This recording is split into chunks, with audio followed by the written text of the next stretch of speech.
सुरीला धार नसेल तर भाज्या चिरायला वेळ लागतो आणि मेहनतही जास्त लागते. तसंच आपलं पण आहे. यशस्वी व्हायचं असेल तर शरीर, मन आणि बुद्धी याला धार द्यावी लागते. मग ती नियमित वाचनाची असो, व्यायामाची असो, ध्यानची असो किंवा पौष्टिक आहाराची असो. स्वतःवर जेव्हा आपण वेळ आणि मेहनत घेतो, ती वेळ कधीच वाया जात नाही. तर तुम्हीच सांगा, तुम्ही स्वतःची काळजी घेण्यासाठी काय करता? कमेंट करून नक्कीच कळवा. नमस्कार, मी मधुरा. मधुराज रेसिपी मराठीमध्ये तुम्हा सर्वांचं खूप खूप खूप मनापासून स्वागत. आज आपण हिरव्या मुगाचं मस्त आहे ना धिरडं करणार आहोत. आहा!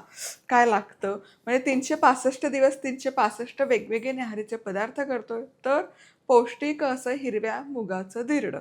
तुम्ही हे पीठ 1 दिवस आधी रात्री तयार करून सकाळी पटापट धिरडी घालायची आणि मनसोक्त आस्वाद घ्यायचा. सगळ्यात आधी चटणी करूयात धिरड्यासोबत खायला.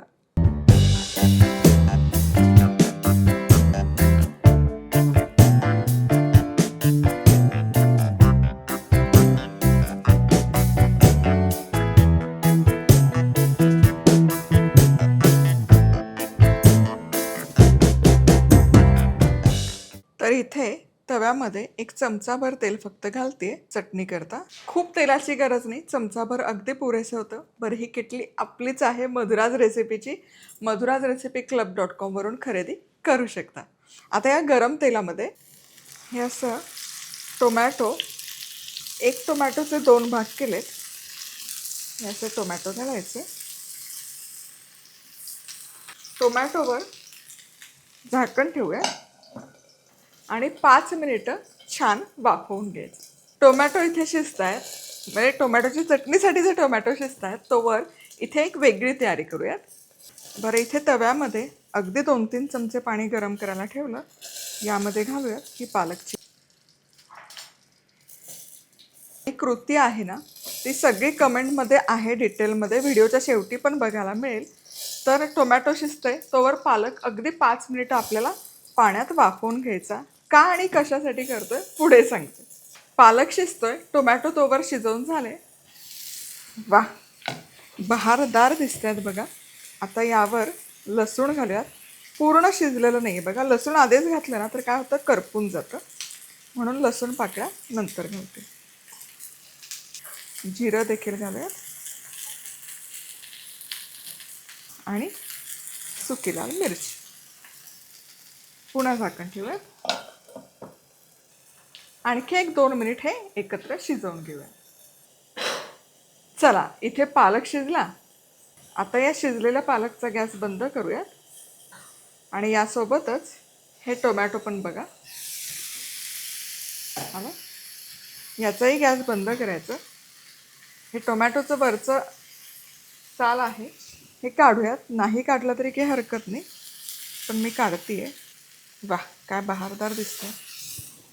छान शिजलाय टोमॅटो, त्याचं साल पटकन निघतं. वा वा वा. चला, आता हे जे आहे मिश्रण गरम गरम आहे, त्यामुळे मॅशरने चुरून घेते.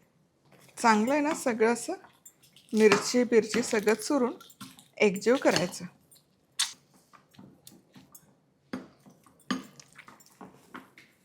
हे मॅश केलेली चटणी काढूयात. आता ही चटणी बाउलमध्ये काढते. काय सुरेख दिसते चटणी. आता यामध्ये बारीक चिरलेला कांदा, थोडीशी साखर. साखर नाही घातली तरी चालेल, पण सवयीचा भाग म्हणून साखर, चवीपुरतं मीठ आणि खूप सारी बारीक चिरलेली कोथिंबीर मिसळूयात आणि बहारदार चटपटीत अशी टोमॅटोची चटणी तयार. वा वा, अशी चटपटीत होते ना ही चटणी. आहा, वा. हिरव्या मुगाचं घावण करायचं तर इथे मोड आलेले हिरवे मूग आहेत. तर यामध्ये अर्धा कप हिरवे मूग स्वच्छ धुवून रात्रभर भिजत घातले आणि मोड आणण्यासाठी ठेवले होते. मी शक्यतो चाळणीत ठेवते, म्हणजे ते चिकट चिकट होत नाही. तर जेव्हा मोड येऊन होतात तेव्हा ते अर्धा कपचे जवळपास 1.5 कप मोड आलेले हिरवे मूग होते. सगळ्यात आधी मिक्सरमध्ये आलं लसूण घालूयात. 4-5 लसूण पाकळ्या, 1/2 इंच आल्याचा तुकडा, हिरवी मिरची, यामध्ये हा पालक जो आपण छान ब्लँच करून घेतला होता, पालकामुळे ना या मुगाच्या घावणाला रंग खूप सुरेख येतो म्हणून मी घातलं. आता यामध्ये मूग घालूयात, थोडंसं पाणी घालूयात आणि चांगलं बारीक वाटून घ्यायचं. ओबडधोबड ठेवू नका, नाहीतर दिरडी छान होणार नाहीत. पालक आहे त्यामुळे आंबटपणासाठी थोडं काहीतरी घालूयात. चमचाभर दही घातलं तरी चालेल किंवा मग लिंबाचा रस घालते मी. छान अर्धा लिंबाचा रस घालते आणि मिक्सरमध्ये फिरवूयात. सरसरीत असं पीठ तयार आहे. एकदम बारीक वाटून घ्यायचं, अगदी महत्त्वाची गोष्ट. आणखी पौष्टिक करायचं, यात थोड्या भाज्या घालूया. किसलेलं गाजर, यामध्ये ढोबळी मिरची बारीक चिरून, जिरं, पांढरे तीळ, चवीपुरतं मीठ. चांगलं मिसळायचं. चला, हे बघा, हे तयार आहे मिश्रण. एकदम पौष्टिक होतं. तीळ आहेत, भाज्या आहे, मूग आहे, पालक आहे. नाश्ता नाही, मी तर म्हणते यामध्ये तुमचं पूर्ण जेवणच होऊन जाईल. बघा काय मस्त झालंय, सरसरीत. चला आता धिरडं घालूयात. तर इथे तवा गरम करायला ठेवला. सगळ्यात आधी फुसफुस करायची, म्हणजे आपला स्प्रे madhurazrecipeclub.com वरून खरेदी करू शकता. खूप तेल जात नाही आणि तेलही एकसारखं असं स्प्रेड होतं बघा. आता हे पळीभर मिश्रण घाला आणि हलकंसं फिरवायचं. खूप मोठे मोठे नका घालू. हे धिरडी बस. जसं हे शिजतं ना तसं त्याला छान रंग देखील यायला सुरुवात होते आणि हलकीशी जाळी येते, खूप नाही. आता यावर थोडे पांढरे तीळ, म्हणजे हे दिसायला खूप सुरेख दिसतं बघा, बहारदार.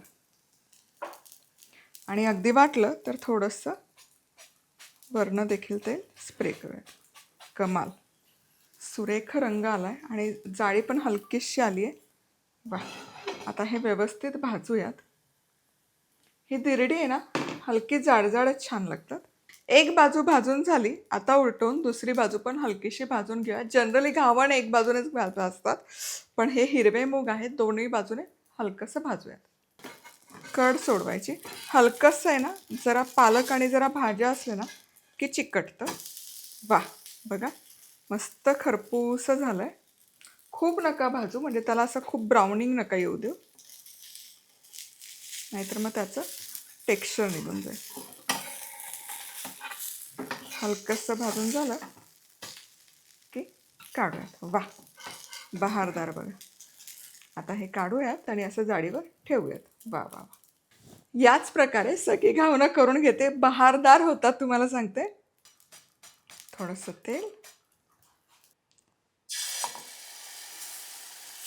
पीठ हलकंसं मध्यभागी आणि लगोलग पसरवून घ्या, म्हणजे खूप जाडजाड घावणं नाही होणार. आणि जशी आपली रेग्युलर घावणं होतात त्याच्यापेक्षा हलकंसं हे जाडसर होतं बघा. थोडेसे तीळ, वा, थोडंसं तेल स्प्रे करूयात आणि हलकीशी याची देखील कड सोडवून घ्यायची. कड सोडायलाच थोडासा वेळ लागतो याला. हे देखील कड सोडवल्यावर हलकंसं उलटवायचं. वा, जाळी बघा काय सुरेख आली आणि दिसतंय काय बहारदार. वा वा वा वा. आता हे देखील धिरडं तयार आहे. काढूयात. चला, याच प्रकारे सगळे पटापट घावणं घालून घ्यायची. बहारदार लागतात. ही टोमॅटोची चटणी आणि ही हिरवे मूग पालकची घावणं जबरदस्त होतात. रेसिपी आवडली तर लाईक, कमेंट, सबस्क्राईब. पुन्हा भेटूयात. तोवर मस्त राहा, खुश राहा, आनंदी राहा. सगळ्यात महत्त्वाचं, खात राहा.